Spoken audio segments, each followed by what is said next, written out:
నమస్కారం. Big debate ప్రత్యేక చర్చ కార్యక్రమానికి స్వాగతం. 24 గంటల క్రితం ఒక నాగరికత మొత్తాన్ని తుడిచిపెట్టేస్తారని చెప్పినటువంటి ట్రంప్ 180 డిగ్రీల యూటర్న్ తీసుకున్నారు. 15 రోజుల సీజ్ ఫైర్కి ఆయన ఓకే చెప్పారు. ఏదైతే పాకిస్తాన్ ఒక అభ్యర్థన చేసిందో ఆ అభ్యర్థనకి అమెరికా కట్టుబడి ఉంటుంది. అలాగే ఇరాన్ నుంచి వచ్చినటువంటి 10 ప్రతిపాదనలు కూడా చాలా ఆచరణయోగ్యంగా ఉన్నాయి, చర్చలకు అనుకూలంగా ఉన్నాయి. ప్రపంచ శాంతికి ఇది ఒక మంచి సంకేతం అని చెప్పి అమెరికా అధ్యక్షుడు ప్రకటించారు. అదేవిధంగా ఇరాన్ కూడా చర్చలకి సుముఖంగా ఉన్నాం, అయితే ఎల్లప్పుడూ మేము యుద్ధానికి సిద్ధంగా ఉంటాం.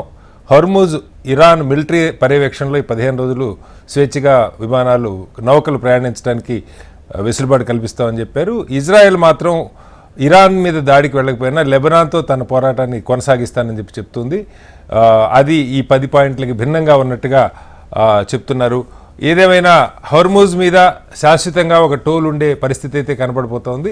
ఏం జరగబోతుంది? 15 రోజులు సీజ్ ఫైర్, అలాగే ఈ నెల 10న ఇస్లామాబాద్ వేదికగా అమెరికా ఇరాన్ చర్చలు జరగబోతున్నాయన్న వార్తలు వస్తున్నాయి. ఎన్ని అంశాల మీద వాళ్ళు బిగ్ డిబేట్లో చర్చించేపట్టిన చర్చలో మనతో పాటు సంజయ్ గారు విదేశీ వ్యవహారాల నిపుణులు వారు ఉన్నారు. అలాగే డాక్టర్ వినోద్ కుమార్ గారు ఐఎఫ్ఎస్ అధికారి, అంబాసిడర్, కాంగ్రెస్ పార్టీ సీనియర్ నాయకులు వారు కూడా ఉన్నారు. అలాగే గౌరీశంకర్ గారు సీనియర్ అనలిస్ట్, జర్నలిస్ట్, అలాగే విశ్లేషకులు వారు ఉన్నారు. మరి కాసేపట్లో డాక్టర్ ప్రకాష్ రెడ్డి గారు భారతీయ జనతా పార్టీ నాయకులు కూడా జాయిన్ అవుతారు.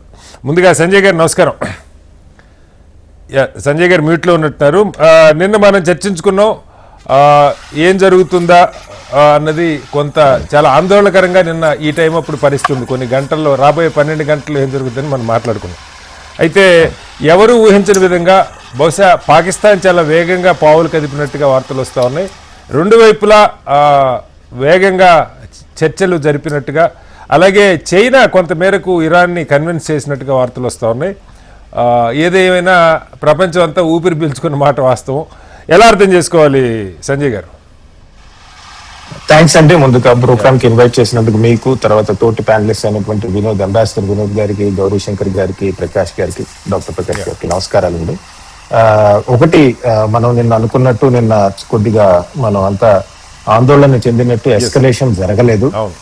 అదృష్టవశాత్తు ఒక సీజ్ ఫైర్ అగ్రిమెంట్ రావటం జరిగిందండి. ఒకసారి వెనిజులాలో డిక్టేటర్షిప్ మడూరోని తీసుకెళ్లిపోయినప్పుడు మళ్ళీ యూనిపోలార్ మూమెంట్ వచ్చింది ప్రపంచంలో. అమెరికా ఏక ఛత్రాధిపత్యంతో ప్రపంచాన్ని వెళ్తుంది అనుకున్నాం. 2-3 నెలల్లోనే మళ్ళీ చూపించేది ప్రపంచం దట్ యూనిపోలార్ మూమెంట్ కాదు ఇది. చాలా దేశాలతో కలిసి పనిచేయాల్సి ఉంటుంది, ఎంత పెద్ద శక్తి అయినా అన్న లెసన్ ఈ రోజు అందరికీ వర్తిస్తుందండి. మనం చూసాం సీజ్ ఫైర్ అగ్రిమెంట్ కనుక వస్తే కనుక ఫస్ట్ ఇరాన్ వాళ్ళు 2 phase సీజ్ ఫైర్ అగ్రిమెంట్ వద్దు, మాకు పూర్తి పొలిటికల్ అగ్రిమెంట్ ఉంటేనే చేస్తా ఉన్నారు. వాళ్ళు ఒక మెట్టు దిగి 2 phase సీజ్ ఫైర్ అగ్రిమెంట్ కి వచ్చినట్టున్నారండి. ఎందుకంటే first 15 days complete cease fire, తర్వాత నెగోసియేషన్స్ నడుస్తాయి. ఫస్ట్ నెగోసియేషన్ ఏమో 10వ తారీఖు నడుస్తుంది, బహుశా ఇస్లామాబాద్ లో నడవచ్చు అని అంటున్నారు. సో కాబట్టి ఒక మెట్టు తగ్గి ఇరాన్ వచ్చింది, 2 phase సీజ్ ఫైర్ అగ్రిమెంట్ కి ఒప్పుకుందని. అసలు అనూహ్యమైంది ఏంటంటే డొనాల్డ్ ట్రంప్ తన ట్వీట్ లో ఇరాన్ పెట్టిన 10-point ఫార్ములా ఏదైతే ఉందో అది నెగోసియేషన్ స్టార్ట్ చేయడానికి, అండ్ ఆయన భాషలో చెప్పాలంటే గుడ్ స్టార్ట్ ఆఫ్ నెగోసియేషన్స్ అన్నారు.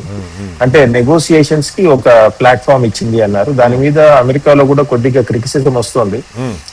ఇరాన్ ఇచ్చిన 10-point ప్రోగ్రామ్స్ ఏమిటో తెలియదు కానీ, బట్ మీడియాలో చూస్తున్నవన్నీ చూస్తే గనక చాలా అంటే మనం అనుకున్నాం కదా అమెరికా మిడిల్ ఈస్ట్ నుంచి వెళ్ళిపోవాలి, ఇలాంటి స్టేట్మెంట్స్ అన్ని ఉన్నాయని అంటున్నారు. అది ఎలా ఒప్పుకున్నారు డొనాల్డ్ ట్రంప్ అని డొనాల్డ్ ట్రంప్ మీద క్రిటిసిజం వస్తుంది. దానికి ప్రతిస్పందిస్తూ అనుకుంటా జేడీ వ్యాన్స్ ఇవాళ బుడాపెస్ట్ లో మాట్లాడుతూ ప్రెసిడెంట్ ట్రంప్ చాలా ఇంపేషెంట్ గా ఉన్నారు. ఇది సీజ్ ఫైర్ ఏదైతే ఉందో అది ఫ్రజైల్ గా ఉంది, అంటే ఏ క్షణాన్నైనా ఇది సీజ్ ఫైర్ విరిగిపోవచ్చు అన్నట్టు మాట్లాడటం జరిగిందండి.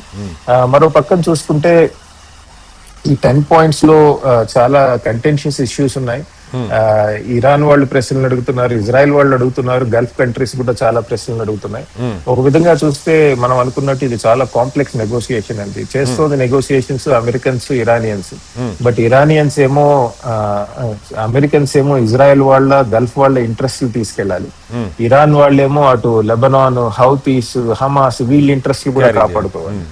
సో చర్చ చేస్తోంది ఇద్దరు, 2 people sitting across the table. కానీ వెనకాల ఎన్నో మంది ఇంట్రెస్ట్ ని వాళ్ళు ముందుకు తీసుకెళ్లాల్సి వస్తుందండి. So that is the complexity of the thing.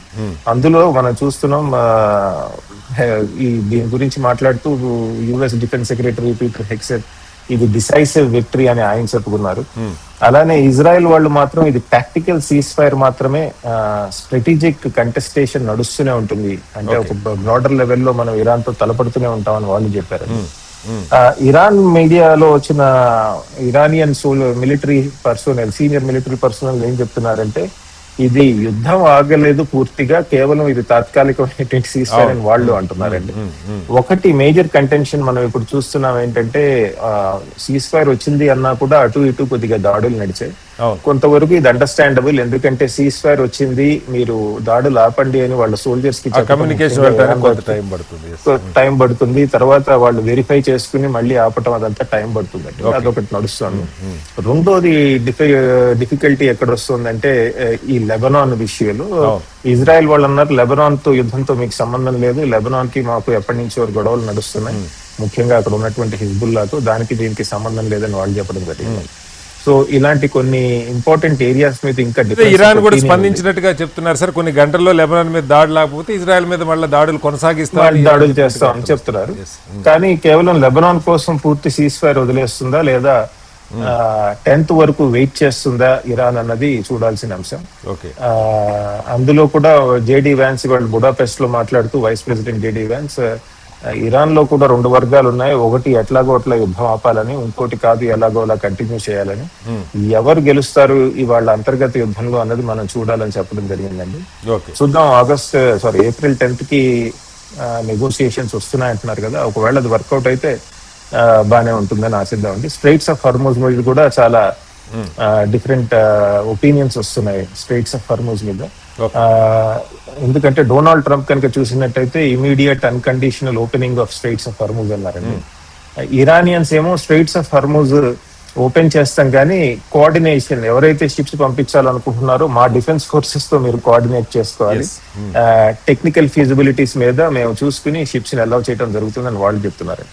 So చాలా గ్రే ఏరియాస్ ఉన్నాయి. ఇవన్నీ కూడా వచ్చే 2-3 రోజుల్లో అప్పుడు ఇస్లామాబాద్ లో జరిగే నెగోసియేషన్స్ లో అవుతుందని, సాల్వ్ అవుతుంది.